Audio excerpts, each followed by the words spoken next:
¿Qué tal? Bienvenidos a este tema. Vamos a hablar acerca de la prevención de la infección de sitio quirúrgico. Esto pues en el marco de este encuentro interdisciplinario de actualización y prevención en control de infecciones.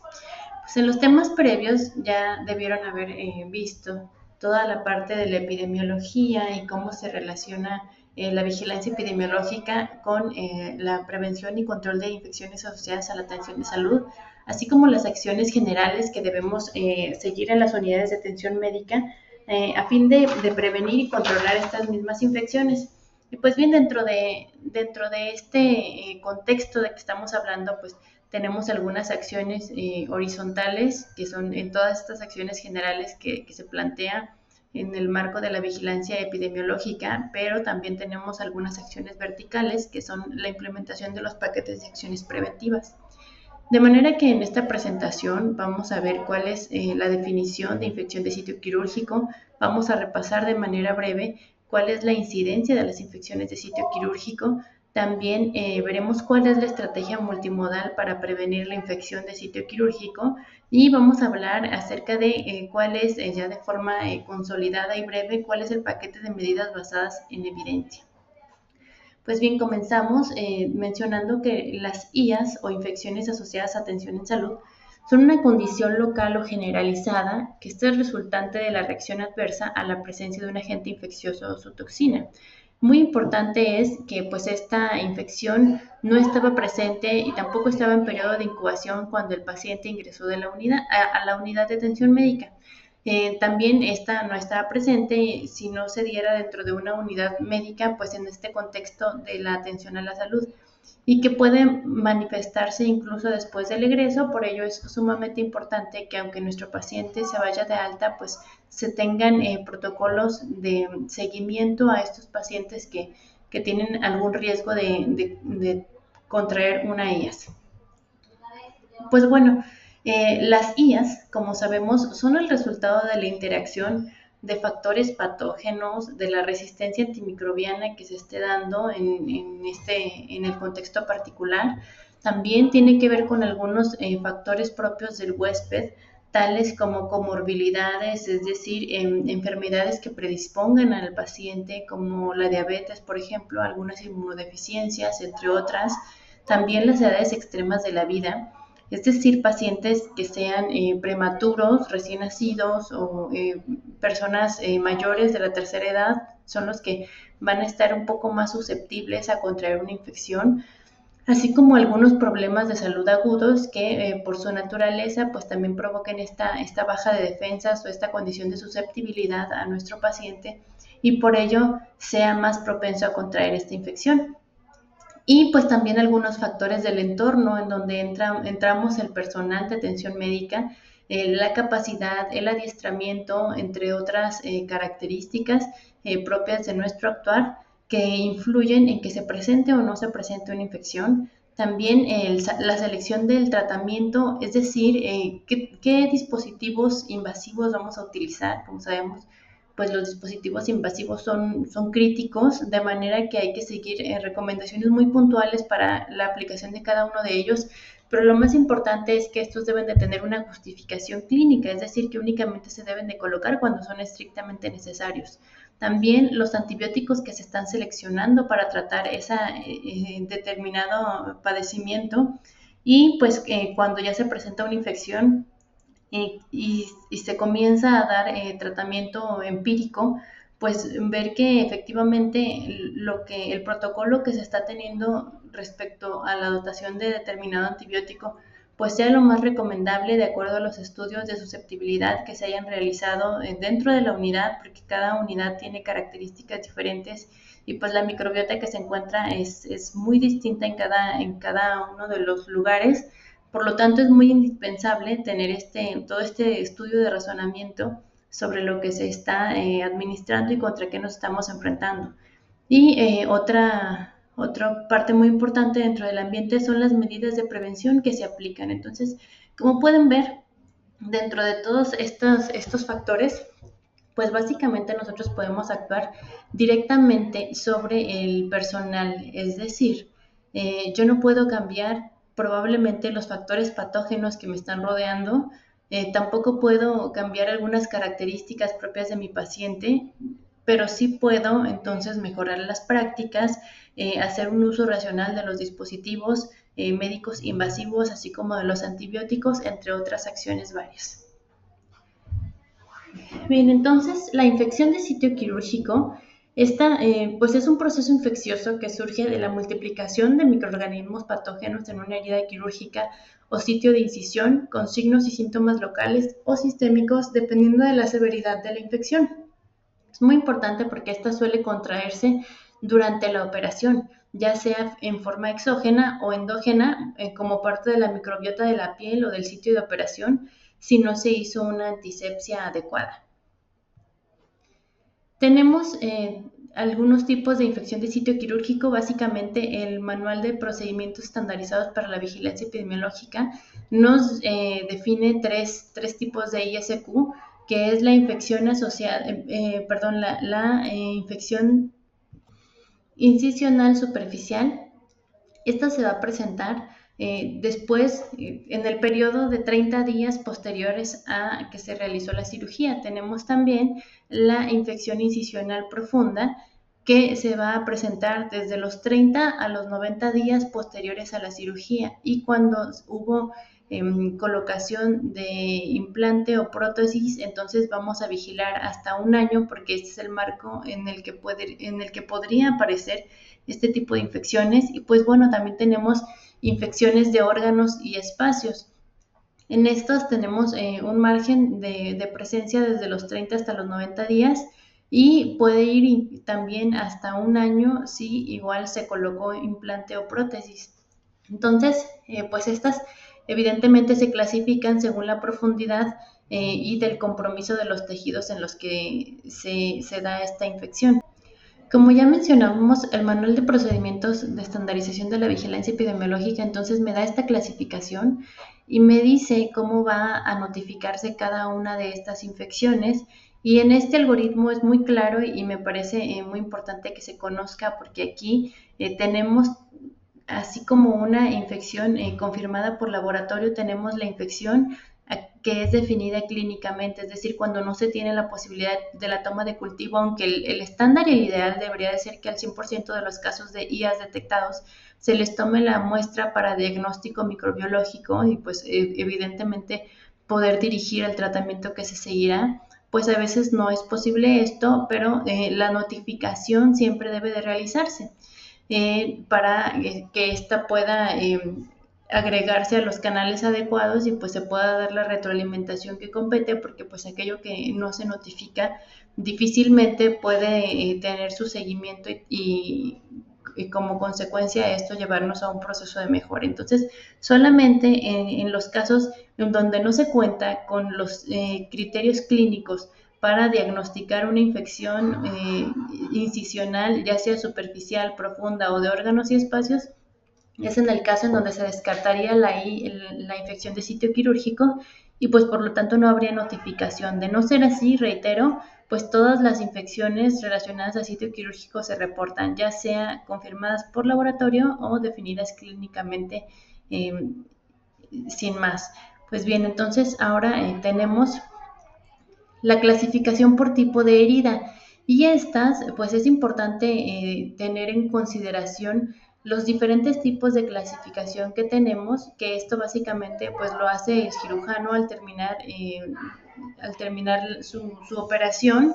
Dentro del reporte que hace debe de clasificar el tipo de herida que se produjo, y tenemos una herida limpia, en donde el riesgo de contraer una infección de sitio quirúrgico va a ser del 1 al 5%. También tenemos la herida limpia con implante, que esta es una definición que nos da en algunas fuentes, pero no todos la utilizan. Tenemos la herida limpia contaminada, en donde nos va a dar de un 3 a 11% de riesgo de infección de sitio quirúrgico. En el caso de la herida contaminada, se tiene del 10 al 17% de riesgo de infección de sitio quirúrgico, y en el caso de una herida sucia o infectada, se tiene un riesgo superior al 27% de contraer una infección de sitio quirúrgico. Como decíamos, esto es muy importante, conocer la clasificación de la herida, porque ello nos va a hablar del riesgo que tiene mi paciente de que se presente una infección de sitio quirúrgico en cualquiera de las tres clasificaciones o variantes que ya mencionamos con anterioridad, pero sí es importante entonces porque de acuerdo a ello es que vamos a dirigir los cuidados específicos que vamos a tener con esa herida quirúrgica. ¿Cuáles son los 10 principales tipos de ellas en México? Como ya lo vieron ustedes en el primer día, pues estos son el reporte que nos hace la Red Hospitalaria de Vigilancia Epidemiológica, en donde a nivel nacional tenemos aquellas relacionadas con el sitio quirúrgico dentro de las 10 primeras infecciones notificadas. Tenemos la infección incisional profunda en el lugar número 5, con el 7% de las IAs reportadas. Tenemos también la infección en piel y tejidos blandos, con el 6% de todas las IAs reportadas. Y en el lugar número 8, la infección incisional superficial, con el 5% de todas las IAs reportadas a nivel nacional. Ahora, es importante mencionar que más del 50% de las infecciones de sitio quirúrgico se presentan en cirugías electivas.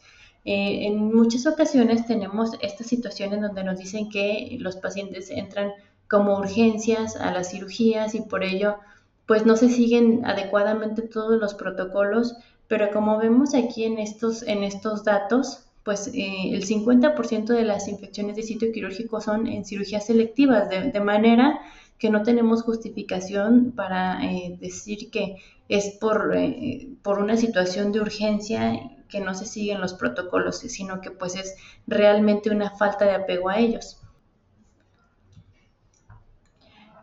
Vamos a hablar ahora particularmente de Jalisco. En Jalisco, los 10 principales tipos de IAS, y esto con corte a lo reportado a julio de 2024, pues tenemos los primeros lugares de bacteriemias, neumonías, infección de vías urinarias asociada a sonda vesical, pero también tenemos aquí la infección en piel y tejidos blandos y también la infección incisional profunda. Entonces, en Jalisco no es tan común que se reporten infección incisional superficial, pero sí aquellas profundas y de tejidos blandos. Por lo tanto, pues es muy digno de que comencemos a realizar acciones para evitar que se sigan presentando estas infecciones. ¿Cuáles son los servicios que notifican con mayor frecuencia estas infecciones de sitio quirúrgico? Pues según este mismo reporte de la Red Hospitalaria de Vigilancia Epidemiológica en Jalisco, con corte igual a julio del 2024, el servicio que más notificó estas infecciones de sitio quirúrgico fue precisamente cirugía general, con el 33% de casos registrados. Entonces, pues medicina interna y cirugía general tuvieron el mayor número de defunciones aquí en Jalisco relacionadas a la infección de sitio quirúrgico. Por lo tanto, pues es muy importante y observable la letalidad que se está presentando derivado de estas infecciones reportadas. Entonces, ahora la tasa de infección de sitio quirúrgico por cada 1000 cirugías en Jalisco son las que podemos ver aquí. Como podemos observar, pues para fines de reserva de los datos, pues aquí omitimos los nombres de las instituciones, de los hospitales particularmente, pero dejamos aquí cuáles son los hospitales públicos y privados. Y como podemos ver, pues este fenómeno de infección de sitio quirúrgico se da un poco menos a nivel privado. Una forma muy pareja de medir a todas las instituciones es pues no por número de cirugías, sino hacer la tasa de infecciones por cada 1000 cirugías realizadas. Entonces esto es como un estándar, pero donde vemos que pues sí, evidentemente hay unos hospitales públicos que tienen su tasa de infecciones pues por arriba de la tasa nacional. La tasa nacional de infección de sitio quirúrgico es del 0.97. La tasa estatal de infección de sitio quirúrgico es 1.06, pero tenemos algunos hospitales que están cerca del 2.5.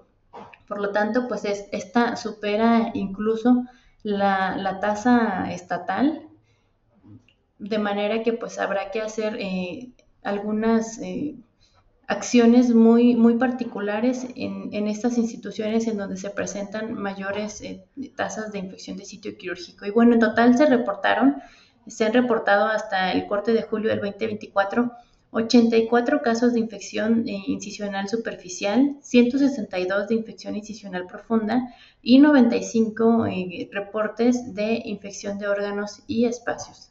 Entonces, como decíamos, pues en el 2023 tuvimos una tasa de 1.22 infecciones de sitio quirúrgico por cada 1000 cirugías. Ahorita vamos ligeramente abajo de lo que alcanzamos en 2023.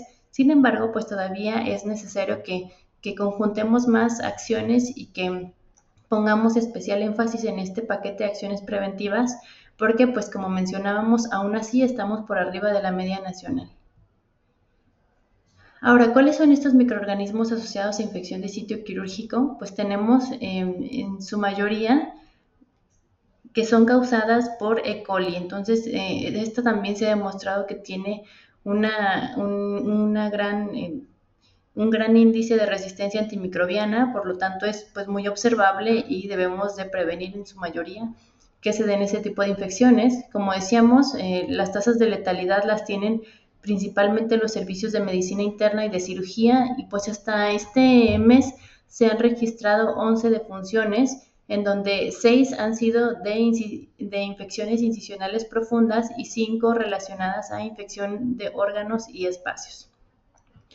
Pues finalmente, entonces, todo el análisis de toda esta información nos lleva a lo que vemos aquí en pantalla, y es que lo que vemos es solamente la punta del iceberg. O sea, esto en realidad no es la totalidad de mi problema, como ya seguramente les explicaron cuando veíamos estos datos de la ROBE. Nosotros tenemos únicamente en Jalisco 7 hospitales que pertenecen a la red hospitalaria de vigilancia epidemiológica, de manera que pues esto no me da un número absoluto, pero sí me brinda esta idea general para tomar en consideración el panorama de cómo se están presentando las infecciones en Jalisco. Y aún así, pues tenemos, como decíamos, estamos por arriba de la media nacional, pero el hecho de que estemos por arriba de la media nacional solamente es la punta del iceberg. Las tasas de infección de sitio quirúrgico es solamente lo que yo puedo observar, pero lo que no puedo ver, y es una realidad, es que tenemos deficiencias en varios procesos. Esto me indica entonces, todas estas tasas y todo este análisis me indica que hay una deficiencia en el reprocesamiento de instrumental y de los dispositivos médicos, porque como decíamos, pues estas infecciones se dan principalmente de forma exógena, entonces muy probablemente tiene que ver con aquello que está teniendo contacto con la cavidad estéril, que es todos los órganos y los tejidos de mi paciente una vez que hacemos la incisión. También tiene que ver con deficiencias en políticas dentro del quirófano, con un manejo inadecuado de antisépticos, en donde muy probablemente este manejo inadecuado me lleve a que mi antiséptico probablemente ya está contaminado desde antes de que yo se lo coloque al paciente, porque se hace un trasvase pues muy deficiente, también debido a una programación quirúrgica inadecuada, y es que también con mucha frecuencia se da este fenómeno de que se programa de forma indiscriminada sin considerar pues la cantidad de sets que hay para realizar las cirugías, el tiempo en que se tarda el personal en reprocesar de forma adecuada todo el instrumental, y pues también tiene que ver con deficiencias en las políticas de limpieza y desinfección ambiental, y esto nos lleva a que en ocasiones pues queremos innovar y queremos utilizar productos que realmente no me sirven para una desinfección ambiental adecuada por su mecanismo de acción. Entonces es importante que dentro de las acciones de la vigilancia epidemiológica y en general pues en control y prevención de infecciones que nos involucran no nada más al área de epidemiología, sino a todos aquellos que estamos en contacto con el paciente, pues nos debería de llamar a poner un especial énfasis en todas estas deficiencias que se han detectado alrededor de esta presencia de infecciones de sitio quirúrgico. Y pues bien, entonces, pues ¿por qué nos llama a la acción en este momento? Porque como sabemos, las IAs pueden ser susceptibles de prevención y control. Es decir, todas las IAs que nosotros tenemos en nuestros hospitales nos hablan como tal de eventos adversos. La característica de los eventos adversos es que en su mayoría pueden ser evitables. Se habla en general, en datos estadísticos, que solamente de todas las IAs que se presentan, se calcula que solamente el 8% de ellas podrían no ser prevenibles, o sea, que tengan que ver más con alguna situación propia de la gente o del huésped, pero no del ambiente. No, yo no podría hacer nada para que éstas se presenten. Sin embargo, pues tenemos un amplio margen en donde sí podríamos estar actuando, y esta actuación, como decíamos, pues es coordinada, porque debemos trabajar en este equipo pues transdisciplinario, haciendo actividades con la unidad de vigilancia epidemiológica y también con el personal de calidad, para que éstas sean replicadas y reproducidas y supervisadas por todos en toda la unidad de atención médica. ¿Cuál es entonces esta estrategia multimodal que tenemos? Pues el manual para la implementación de los paquetes de acciones para prevenir y vigilar infecciones nos habla de una cantidad de medidas que no se imaginan. Las vamos a ir definiendo aquí cada una de ellas, pero en realidad son muchos procesos los que giran en torno a que no se presente una infección de sitio quirúrgico, de modo que este manual nos llama a estandarizar los procesos de vigilancia, y hablamos de la notificación de casos y, como decíamos, a tener este seguimiento con nuestros pacientes, porque generalmente decimos, pues bueno, aquí en el hospital se opera, pero usted va a ir a su centro de salud a que se le haga su seguimiento. Pero en realidad, cuando van a la unidad, al centro de salud más cercano a su domicilio, y si se presentan con una dehiscencia, yo soy testigo de cómo únicamente se le da más antibiótico al paciente, pero no se hizo esta notificación adecuada de una infección incisional superficial, sino que pues esto no favorece a que se dé la retroalimentación que se requiere hacia los hospitales respecto a las prácticas que están teniendo. También es importante que se estandaricen los procesos de atención a la salud, asegurar la calidad de la atención y garantizar la seguridad del paciente en los servicios de salud. Entonces, a esto es a lo que vamos nosotros, eso es lo que buscamos, y lo vamos a realizar a través de algunas acciones generales. Entonces, pues bueno, se debe contar con varios protocolos muy definidos dentro de las instituciones. Uno de los más importantes es el manejo de la profilaxis antibiótica, la cual debe de administrarse en cirugías limpias y limpias contaminadas dentro de los 30 a 60 minutos antes de incidir la piel. Evidentemente se deben respetar los tiempos de infusión segura. Por ejemplo, si vamos a aplicar vancomicina, esta debe de iniciarse dentro de los 60 a 90 minutos previos a la cirugía para que nos alcancen a dar los tiempos. También, pues la guía de práctica clínica en el caso de la profilaxis antibiótica menciona que en el caso de las cefalosporinas de primera generación se deberá duplicar la dosis de antibiótico si el paciente pesa más de 80 kilos, y se debe incluso triplicar si pesa más de 120 kilos. Entonces son algunos factores, no nada más es verificar que el paciente cuente o no con antibiótico, porque en algunas ocasiones sí nos ha llegado a pasar que el personal se confunde y cree que si ya venía mi paciente con un tratamiento antibiótico y fue aplicado hace 8 horas, o por cualquier situación se tuvo que retrasar la cirugía, y entonces el antibiótico quedó aplicado hace 2 o 3 horas, pues entonces ya no nos está hablando de la efectividad que se requiere como esta profilaxis antimicrobiana. Entonces, pues bueno, eso es respecto a la profilaxis. También es muy importante que se cuente con el protocolo de cirugía segura previo al evento. Esto creo que todos lo tenemos muy trabajado en las unidades. Sabemos en qué consiste este protocolo de la cirugía segura. Incluso tenemos un formato que debe de ser llenado y anexado a los expedientes clínicos de cada uno de los pacientes. Sin embargo, lo que encontramos es que se realiza como por rutina, entonces creemos que nada más es palotear sin realmente meditar en qué es lo que estamos reportando en nuestro paciente, y también pues se toma de manera simulada, ¿no? No se hace realidad esta pausa quirúrgica, no se presenta el equipo, no se corrobora con el paciente. Entonces todavía, aunque ya conocemos los formatos, tenemos mucho que trabajar respecto a esta sensibilización para que se aplique de manera correcta el protocolo de cirugía segura. Pues entonces también debemos tener una adecuada vigilancia para la prevención de infección de sitio quirúrgico, y esto es pues trabajar de forma coordinada con la unidad de vigilancia epidemiológica para que también entren a las centrales de reprocesamiento de dispositivos médicos y verifiquen que los procesos se están realizando de forma adecuada. Lo mismo calidad, todos debemos de entrar a estas áreas que son muy críticas debido a la complejidad de los procesos que aquí se realizan, para poder, pues con estos ojos externos, evaluar los riesgos y corregirlos. Y pues bueno, también dentro de las acciones generales es que para manipular la herida siempre se debe de se debe de hacer higiene de manos y utilizar guantes estériles.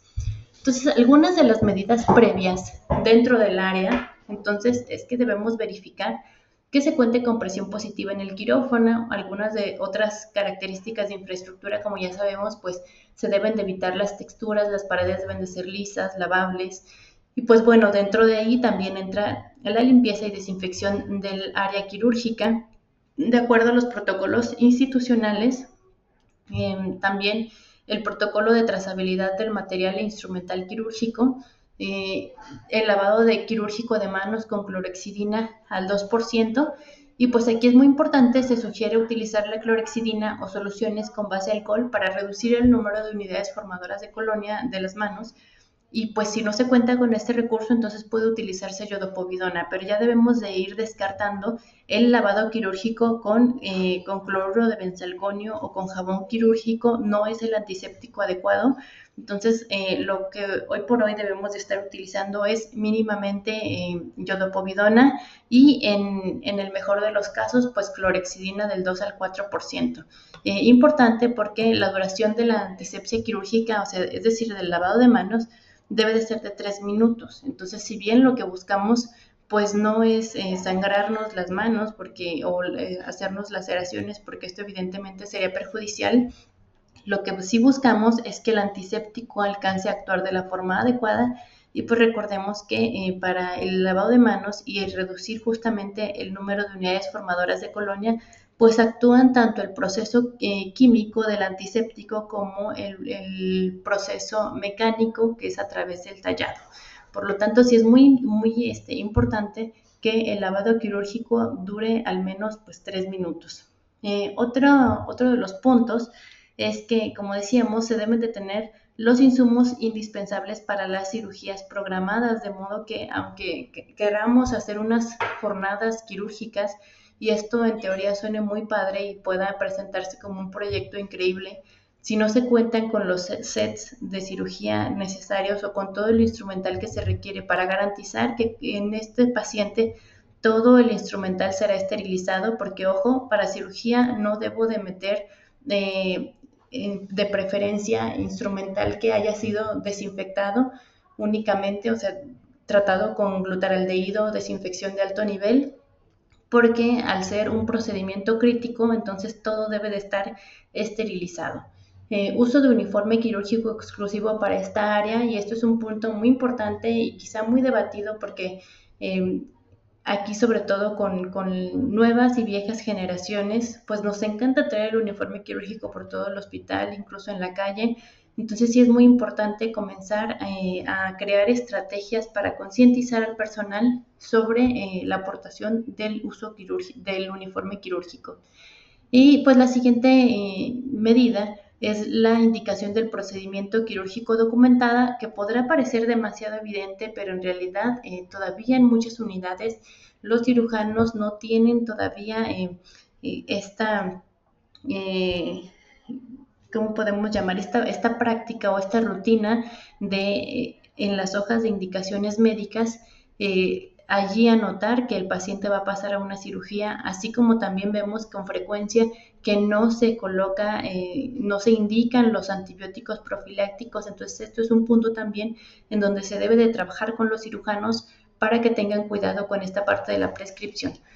Protocolo para el manejo de soluciones antisépticas, y volvemos a lo mismo, hablando del protocolo para el manejo de soluciones antisépticas, pues si yo sé que para preparar la piel para una cirugía debo de utilizar isodine o yodopovidona o clorexidina, Entonces es imperdonable y es impensable entonces que como personal de la salud querramos utilizar ya sea jabón quirúrgico para preparar el área de incisión o soluciones de superoxidación como microdacin, entre pues todo el bagaje que tenemos, ¿no? Toda esta variedad, estericida, entre otras. Entonces, definitivamente para preparar la piel para una cirugía no podemos utilizar soluciones que no sean las que tenemos recomendadas.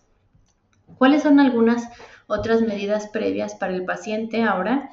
Pues es primeramente que el paciente cuente con una valoración preanestésica para determinar el riesgo que tiene el paciente, en general derivado de la cirugía, y en donde el anestesiólogo toma en cuenta varios factores para determinar, como decíamos, este riesgo, y vamos a ver cómo se enlaza entonces esta valoración preanestésica con las acciones que vamos a hacer como enfermería para nuestro paciente.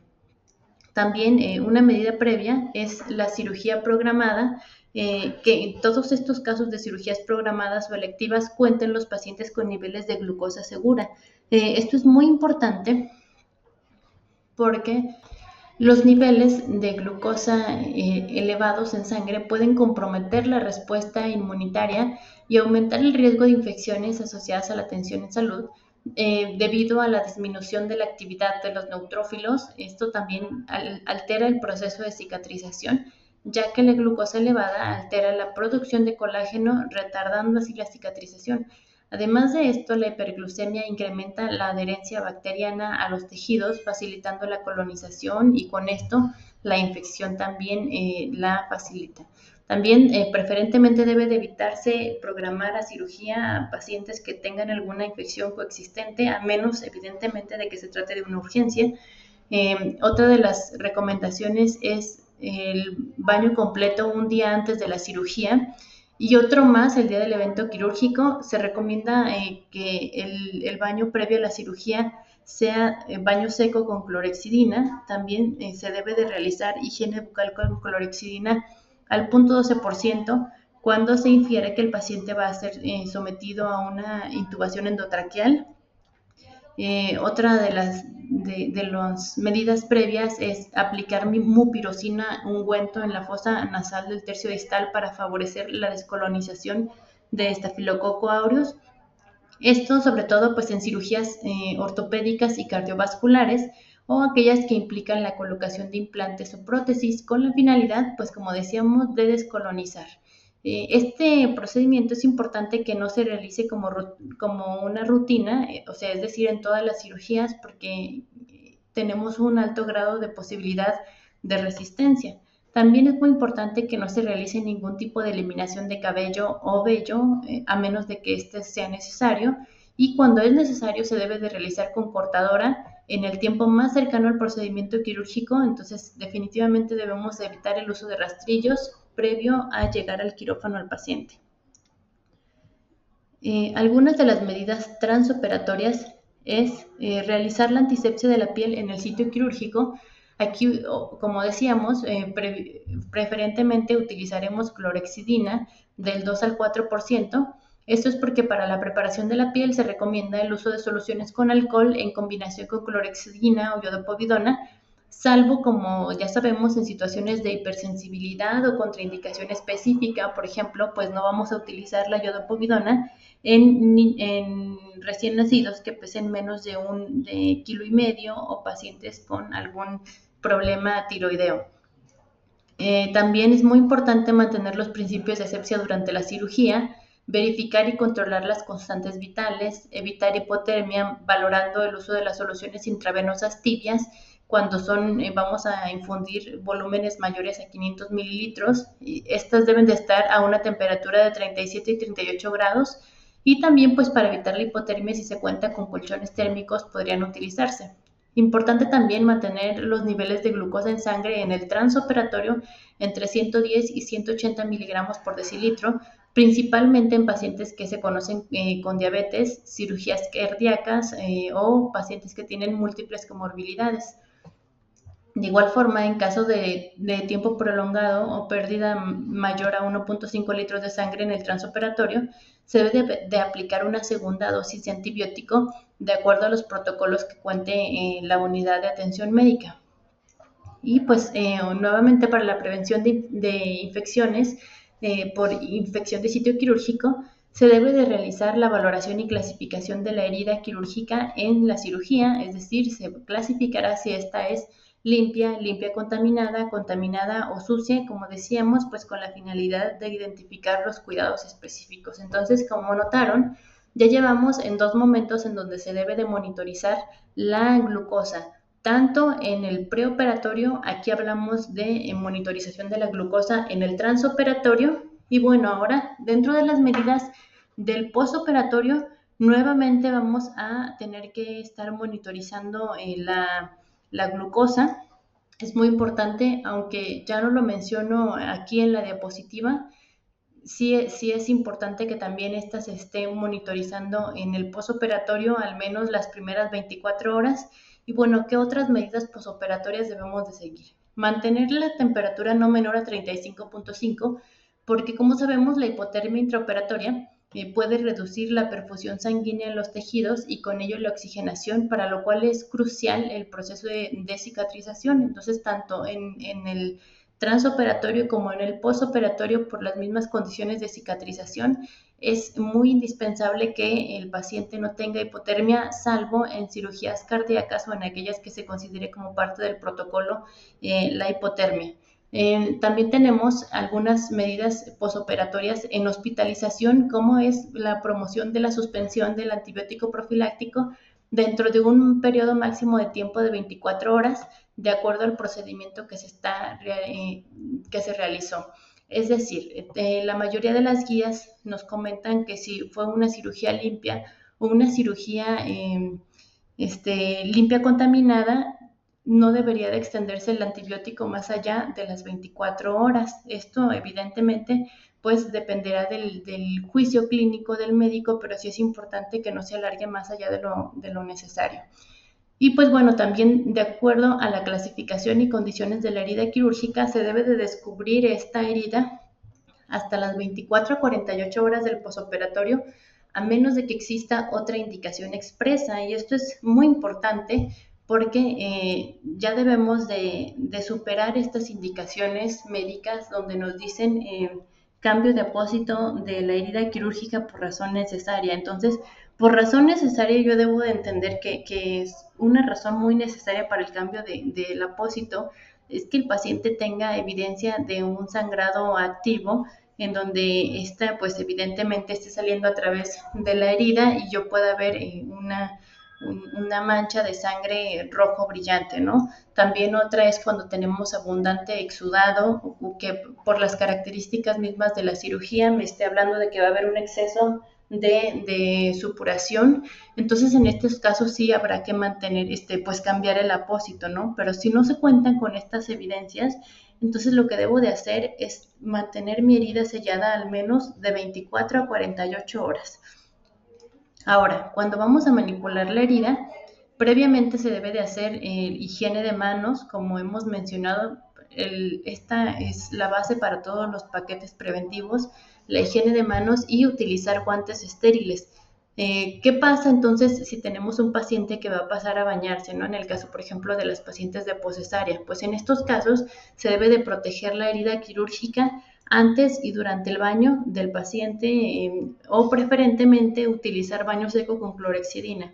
Si en las instituciones no se cuenta con baño seco con clorhexidina y aún así consideramos que es importante que nuestra paciente se pare a bañar, entonces lo ideal es que la herida se mantenga sellada con un apósito estéril que promueva este sello y que también sea impermeable. Entonces, si no se puede, si no tenemos ni el apósito que mantenga mi herida sellada y tampoco tengo un baño seco con clorhexidina, pues entonces lo ideal en este caso será esperarnos al menos las 24 horas para que posteriormente la o el paciente paren a bañarse. Es muy importante entonces realizar la curación de la herida quirúrgica con técnica antiséptica, También usaremos material estéril para hacer las curaciones de las heridas.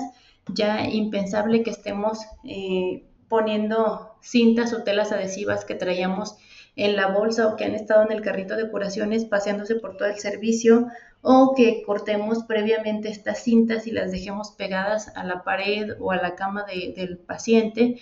Entonces, impensable que hagamos todo este tipo de prácticas. También es importante que se retiren en el menor tiempo posible todos los drenes quirúrgicos, y vamos a registrar y notificar la evolución diaria de la herida quirúrgica, es decir, sus características, si presenta enrojecimiento, ardor, salida de secreción, entre otras. Y pues ante la sospecha de una infección de sitio quirúrgico se debe de tomar un cultivo. Ahora, pues ¿cómo queda entonces? Como ya vimos, son muchísimas circunstancias que debemos estar cuidando como personal de la salud en el preoperatorio, en el transoperatorio y en el posoperatorio.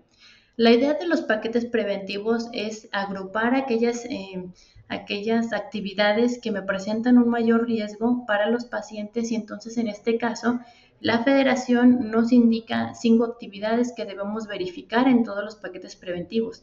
Esto no significa que vamos a dejar de lado las otras que ya mencionamos, sino que vamos a ser como muy exhaustivos en verificar y evaluar estas 5 acciones sin dejar de lado todas las que ya mencionamos con anterioridad. Entonces, la primera acción es, en caso de cirugía programada o electiva, la profilaxis antimicrobiana prequirúrgica se indica en tiempo y forma, o sea, 60 minutos previos a la incisión. Entonces, en este caso, cuando evaluamos con las cédulas, tenemos que verificar que efectivamente la profilaxis se indica, pero también se aplica de los 30 a los 60 minutos previos. Entonces, ¿cuándo voy a tener situaciones de incumplimiento? Pues cuando el médico no me indica la profilaxis, pero resulta que enfermería sí se la pasó, o cuando el médico indica la profilaxis en tiempo y forma, pero enfermería la pasó fuera de los tiempos establecidos para que se considere profilaxis antimicrobiana prequirúrgica.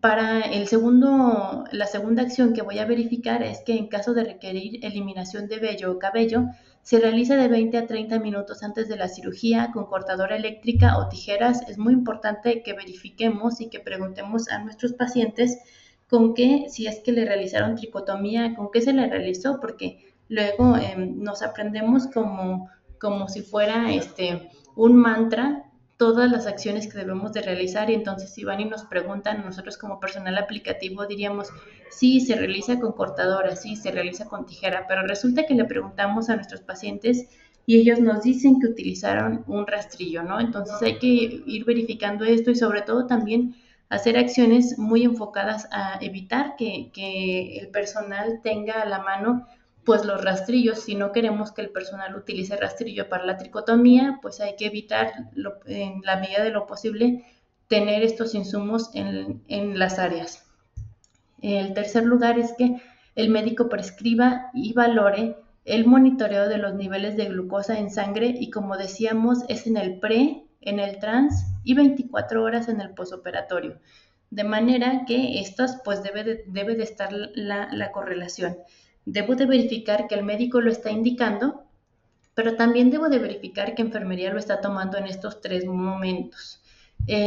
Punto número 4 es que la temperatura corporal se haya mantenido mayor a 35.5 grados, y como decíamos, en cirugías cardíacas se debe de considerar la hipotermia como parte del procedimiento, así que en este caso, pues si se tuvo una temperatura menor a 35.5, pues no voy a evaluar como que no se cumple parte de este proceso, porque en realidad estamos hablando de un protocolo.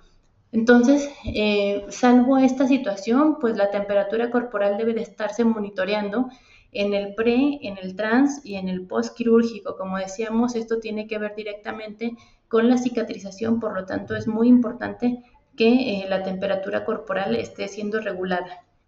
Y el número 5, después del evento quirúrgico, la herida se mantiene sellada con apósito intacto durante al menos las primeras 48 horas. Como decíamos, en el manual, justamente para la implementación de los paquetes preventivos, nos maneja un rango de tiempo de 24 a 48 horas. De manera que si ya se tiene protocolizado, por ejemplo, en el caso de las pacientes de cesárea, de postcesárea, si estas se van antes de las 48 horas, pues no voy a retenerlas únicamente para que se cumpla con el protocolo y que me queden las 48 horas con el apósito intacto, porque es menester pues estar evaluando algunas otras situaciones, de manera que con que se cumplan de 24 a 48 horas daríamos por cumplido este criterio.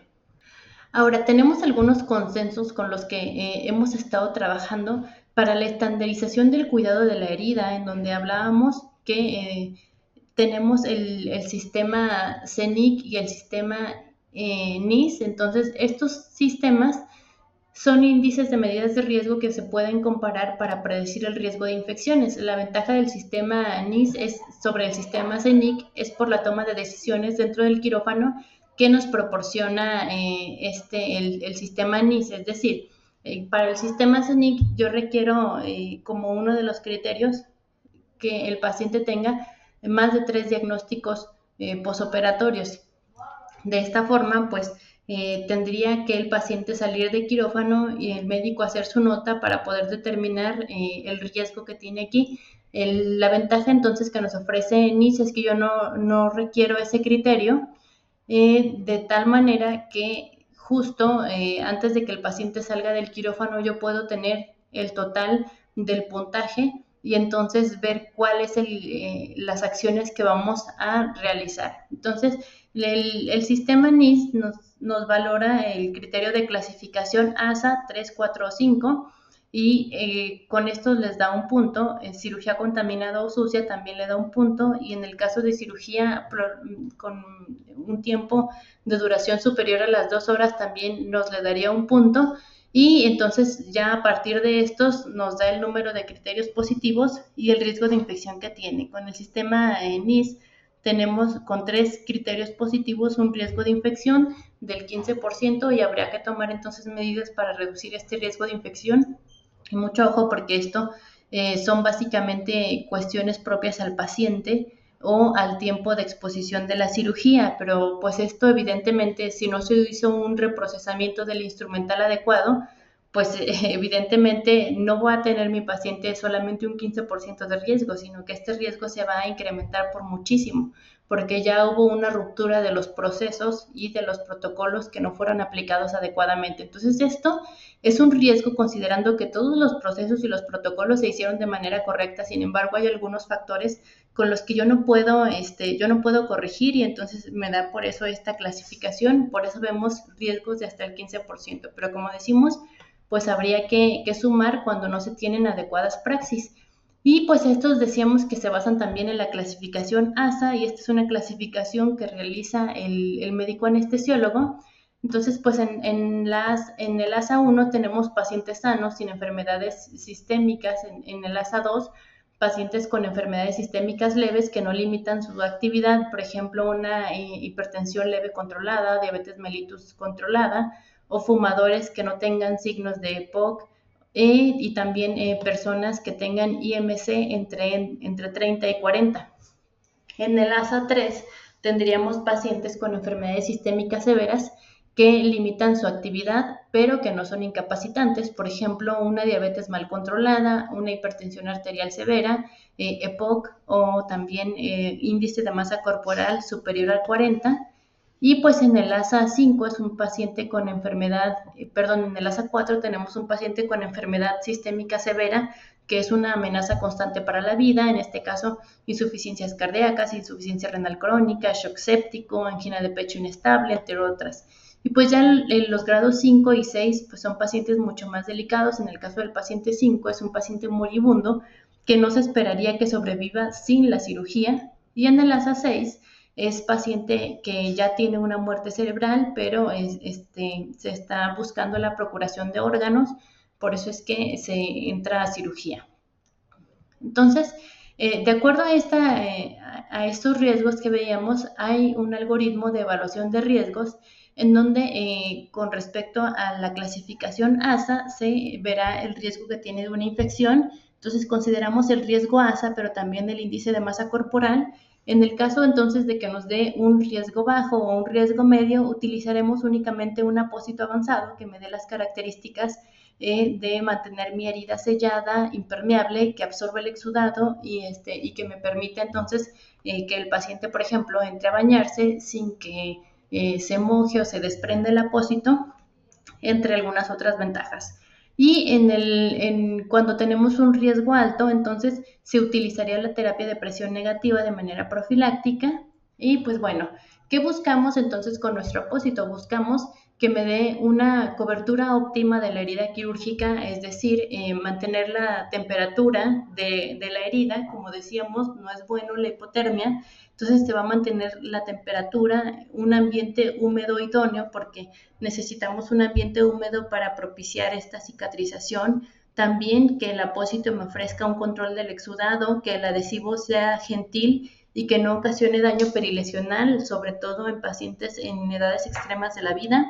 Este apósito también me debe de permitir el baño y el movimiento del paciente, o sea que debe de ser impermeable, pero también debe de ser flexible, y también me debe de proporcionar la ventaja de cambios mínimos para evitar la contaminación del apósito y disminuir los costos. Entonces, bueno, aunque veamos, pues aquí, que es lo tradicional, ¿no? Esta gasa con telas o con cintas, pues en realidad, ¿qué tan frecuentemente yo tendría que estar cambiando este tipo de apósito tradicional, este tipo de curación tradicional, que aparte no mantiene la herida sellada, me podría ocasionar un incremento en el riesgo de infecciones y demás? Entonces, vamos a ver todo lo que hay alrededor de esto, porque aparte, si el hospital está esterilizando sus propias gasas, pues también es el tiempo de enfermería que está en la central de esterilización reprocesando procesando estos insumos, esterilizándolos y demás. Entonces, involucra una gran cantidad de costos que a simple vista nosotros no alcanzaríamos como a analizar, pero ya cuando hacemos este ejercicio de cuánto en realidad es lo que estoy gastando de tiempo de enfermería o tiempo del personal, más el insumo, porque debo de hacer recambios constantes, contra las ventajas que me brinda un apósito avanzado, pues en realidad es de mucho menor costo para la institución comenzar a estandarizar y protocolizar el uso de estos apósitos para la prevención de infección de sitio quirúrgico. Y bueno, pues es muy importante entonces que para poder notificar una infección de la herida, pues podamos evaluar este desvío del rango normal, ¿no? Entonces, la evolución normal de la herida quirúrgica, aquí la tenemos en pantalla. De forma inmediata, cuando el paciente sale de cirugía, yo voy a ver en esa herida quirúrgica edema, hiperemia, eritema perilesional moderado e incluso hasta cierto grado de equimosis. Del día 1 al 4 voy a poder apreciar los bordes afrontados por el tejido epitelial, exudado serosanguinolento, aceroso, y el paciente va a referirnos dolor leve a moderado en el área perilesional. Del día 5 al 9 ya debo de estar viendo tejido de cicatrización engrosado alrededor de la herida o sobre la herida, y pues ya no tiene la herida quirúrgica, ya no tiene exudado. Y en un tiempo mayor a 15 días vamos a ver que ya se disminuyó la inflamación, así como la piel tiene un color rosado, ¿no? Entonces ese es el proceso de cicatrización normal. Cualquier alteración de estas entonces me indicaría que hay un proceso de fondo que debemos notificar para que éstas puedan ser retroalimentados para los hospitales. Y bien, pues como ya vimos esta parte de cuáles son las medidas, la estrategia multimodal, pues tenemos una conclusión, y la conclusión es entonces que pues se debe de tomar cultivo de herida quirúrgica en caso de sospecha de infección, a todas las infecciones preferentemente, a todos los casos sospechosos de infección. Muy importante, como decíamos, notificar la infección de sitio quirúrgico por los canales correspondientes. Y bueno, se debe de hacer un cruce de los resultados del paquete de acciones preventivas contra la tasa de infecciones que se presentan en el hospital. Importante aquí que analicemos y que se evalúe con mucha objetividad. Si realmente después de hacer este análisis objetivo, yo en realidad llego a la conclusión de que tengo un apego superior al 95% a mi paquete de acciones preventivas y aún así tenemos una alta tasa de infecciones de sitio quirúrgico, entonces hay que evaluar los procesos que están alrededor de toda la cirugía, ¿no? Los procesos de desinfección ambiental, las políticas de uso de antisépticos, los procesos, todo lo que incluye el reprocesamiento de dispositivos médicos debe de ser observado y analizado porque muy probablemente desde allí esté surgiendo todo este problema que me está causando la infección de sitio quirúrgico en mis pacientes. Y pues bueno, entonces esto nos sirve para formular estrategias en conjunto con calidad y como decíamos con la VH y sobre todo para la implementación de las mismas.